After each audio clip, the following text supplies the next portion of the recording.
12 जून हा दिवस भारत देशामध्ये काळा दिवस म्हणून साजरा केला जावा असं मला वाटतं.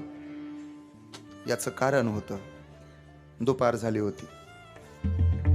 12 सव्वा 12ला अनेक प्रवासी अहमदाबाद मधून विमानात बसले होते. एअर इंडियाचं बोईंग 787 नावाचं विमान काही वेळात अवकाशात झेपवणार होतं.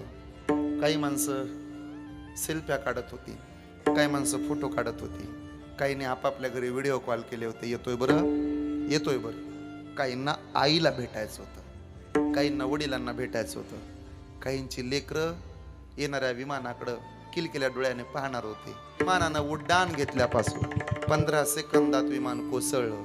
होत्याचं नव्हतं झालं. अस्थि शोधायला सुद्धा त्रास झाला. हाडं सुद्धा सापडत नाहीत. बापाचा आईचा मृतदेह सुद्धा सापडत नाही. पंचाच्या घरातली माणसं मेली. त्यांना विचारा ना, अजूनही त्यांना वाटते आमची पोरगी धावून येईल, आमचा पोरगा येईल. नसल त्या ढिगात. गेले 4 दिवस झाले, अजूनही मृतदेहांची ओळख पटली नाही. DNA चाचण्या घेतल्या जातात, अजूनही देह ताब्यात दिला जात. अजूनही वाटतंय नक्की माझा बाप त्याच विमानात असेल का, नक्की जळलाच असेल का, त्यातनं कोण वाचला असेल का. अरे काही सेकंदाचा भरोसा नाही, आता काही सेकंदाचा भरोसा नाही.